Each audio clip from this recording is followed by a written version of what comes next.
भाग 2। चक्रधर डरते हुए घर पहुंचे तो क्या देखते हैं कि द्वार पर चारपाई पड़ी हुई है, उस पर कालीन बिछी हुई है और अधेड़ उम्र के महाशय उस पर बैठे हुए हैं। उसने सामने ही एक कुर्सी पर मुंशी वज्रधर बैठे फर्शी पी रहे हैं और नाई खड़ा पंखा जल रहा है। चक्रधर के प्राण सूख गए। अनुमान से वह ताड़ गए थे कि महाशय वर की खोज में आए हैं। निश्चय करने के लिए घर में जाकर माता से पूछा तो अनुमान सच्चा निकला।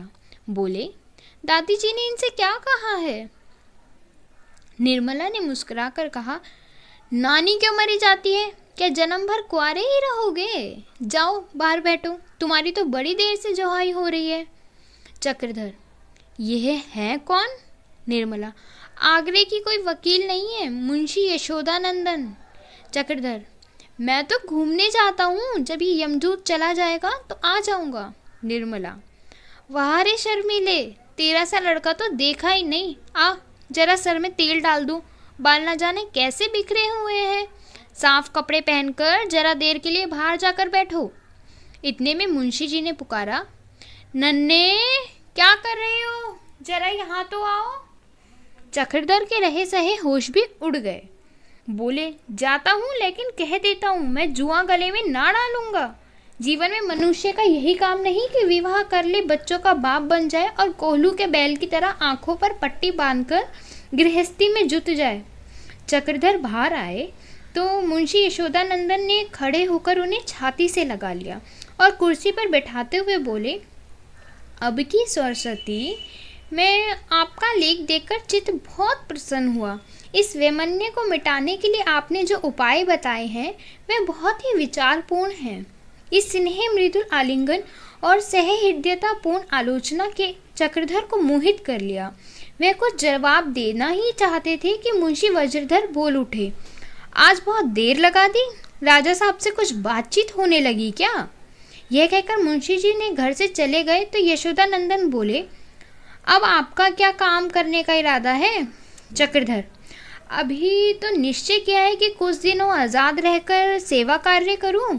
यशोदा, आप जैसे उत्साही युवकों को ऊंचे आदर्शों के साथ सेवा क्षेत्र में आना जाति के लिए सौभाग्य की बात है।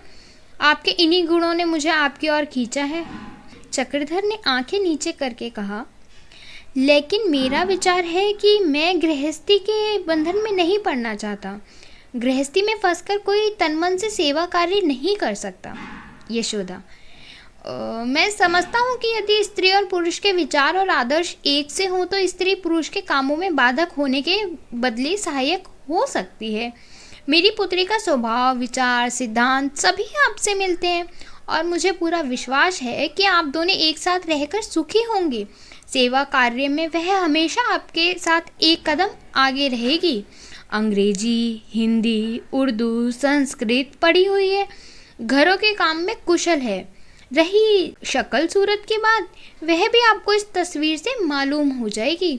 यशोदानंदन तस्वीर चक्रधर के सामने रखते हुए बोले, स्त्री में कितने ही गुण हों, लेकिन यदि उसकी सूरत पुरुष को पसंद आई तो वह उसकी नज़रों से गिर जाती है और उसका दाम्पत्य जीवन दुख में हो जाता है। मैं तो यहाँ तक कहता हूँ कि वर और कन्या में 2-4 बार मुलाकात भी होनी चाहिए। कन्या के लिए तो ये अनिवार्य है। पुरुष को भी स्त्री पसंद नहीं तो वह शादी कर लेता है। स्त्री को पुरुष पसंद ना आए तो उसकी सारी उम्र रोते हुए गुजरेगी। चक्रधर के पेट में चूहे दौड़ने लगे कि तस्वीर के ऊपर ध्यान से देखूं। वहां देखते शर्म आती है। मेहमान को अकेला छोड़कर घर में ना जाते बनता था। कई मिनट तक तो सब्र किए बैठे रहे, लेकिन ना रहा गया। पान की तस्करी और तस्वीर लिए हुए घर में चले गए। अपने कमरे में आकर उन्होंने उत्सुकता से चित्र पर आंखें जमा दी। उन्हें ऐसा मालूम हुआ मानो चित्र में लज्जा से आंखें नीची कर ली, मानो उनसे कुछ कह रही है। उन्होंने तस्वीर उलटकर रख दी और चाहा कि बाहर चला जाऊं, लेकिन दिल न माना। फिर तस्वीर उठा ली और देखने लगे। आंखों को तृप्ति ही ना होती थी। चित्र आंख में लिए हुए वह भावी जीवन के मधुर स्वप्न देखने लगे। ये ध्यान ही न रहा कि मुंशी यशोदानंदन बाहर अकेले बैठे हुए हैं। अपना व्रत भूल, सेवा सिद्धांत भूल गए, आदर्श भूल गए, भूत और भविष्य वर्तमान में लीन हो गए। केवल एक ही सत्य था और वह चित्र की मधुर कल्पना थी। सहसा तबले की थाप ने उनकी समाधि भंग की। बाहर संगीत समाज जमा था। मुंशी वज्रधर को गाने बजाने का शौक था। गला तो रसीला ना था, पर ताल स्वर के ज्ञाता थे। बाहर आए तो मुंशी जी ने धुरपद की एक तान छेड़ दी थी। पंचम स्वर था, आवाज फटी हुई, सांस उखड़ जाती थी, बार बार खासकर गला साफ करते थे। लोच का नाम ना था, कभी कभी बेसुरे भी हो जाते थे, पर साजिदे वाह वाह की धूम मचाए हुए थे। आधी रात के करीब गाना बंद हुआ। लोगों ने भजन किया। जब मुंशी यशोदानंदन बाहर आकर बैठे तो वज्रधर ने पूछा, आपसे कुछ बातचीत हुई? यशोदानंदन, जी हाँ हुई, लेकिन नहीं खुले। वज्रधर, विवाह के नाम से चिढ़ता है। यशोदानंदन, अब शायद राजी हो जाएं। चक्रधर, मुझे तो आप इस जंजाल में ना फंसाए तो बहुत अच्छा है। यशोदानंदन, तुम्हें जंजाल में नहीं फंसाया बेटा, तुम्हें ऐसा सच्चा सहायक और मित्र दे रहा हूँ जो तुम्हारे उद्देश्यों को पूरा करना अपने जीवन का मुख्य कर्तव्य समझेगी। यूँ तो मैं मन से आपको अपना दामाद बना चुका हूँ, पर अहल्या की अनुमति लेनी आवश्यक समझता हूँ। आप भी शायद ये पसंद ना करेंगे कि मैं इस विषय में स्वेच्छा से काम लूँ। चक्रधर बड़े संकट में पड़ गए। सिद्धांत रूप से वह विवाह के विषय में स्त्रियों की पूरी स्वाधीनता देने के पक्ष में थे, पर इस समय आगरे जाते उन्हें बड़ा संकोच हो रहा था। यशोदानंदन ने कहा, मैं आपके मनोभावों को समझता हूँ, पर अहल्या उस चंचल लड़कियों में नहीं है जिसके सामने जाते हुए आपको शर्माना पड़े। आप उसकी सरलता देखकर प्रसन्न होंगे। मैं तो उसी को लाकर 2-4 दिन के लिए यहाँ ठहरा सकता हूँ, पर शायद आपके घर के लोग यह पसंद ना करेंगे। चक्रधर ने सोचा, अगर मैंने और ज़्यादा टालमोल की तो कहीं यह महाशय सचमुच ही अहल्या को यहाँ ना पहुँचा दे। बोले, जी नहीं, मुनासिब नहीं मालूम होता, मैं ही चला जाऊँगा। घर में निर्मला तो खुशी से राजी हो गई। हाँ, मुंशी वज्रधर को कुछ संकोच हुआ, लेकिन यह समझकर कि यह महाशय लड़के पर लट्टू हो रहे हैं, कोई अच्छी रकम दे मारेंगे, उन्होंने भी कोई आपत्ति ना की। अब केवल ठाकुर हरसेवक सिंह को सूचना देनी थी। जब चक्रधर पहुंचे तो ठाकुर साहब अपनी प्राणेश्वरी लौंगी से कुछ बातें कर रहे थे। मनोरमा की माता का देहांत हो गया था। लौंगी उस समय इतनी कुशलता से घर संभाले हुए थी कि ठाकुर साहब उस पर रीझ गए थे और गृहस्थी के रिक्त स्थान पर अभिक्षित कर दिया। लौंगी सरल हृदय, सद्य, हसमुख, सहनशील स्त्री थी जिसके सारे घर को वशीभूत कर लिया था। यह उसी की सज्जनता थी कि जो नौकरों को वेतन ना मिलने पर भी जाने ना देती थी। मनोरमा पे तो वह प्राण रिझाड़ देती थी। ईर्ष्या, क्रोध, मत्सर उसे छू भी ना गया था। वह उदार ना हो, पर ठाकुर साहब कभी कभी उस पर भी बिगड़ जाते थे, मारने दौड़ते थे। ठाकुर साहब का सिर भी दुखे तो उसकी जान निकल जाती थी। वह उसकी स्नेहमयी सेवा ही थी जिसने ऐसे हिंसक जीव को जकड़ रखा था। इस वक्त दोनों प्राणियों में कोई बहस छिड़ी हुई थी। ठाकुर साहब भला भला कर बोल रहे थे और लौंगी अपराधियों की भांति सिर झुकाए खड़ी थी। मनोरमा ने आकर कहा, बाबूजी आए हुए हैं, आपसे कुछ कहना चाहते हैं। ठाकुर साहब की भौहें तन गई।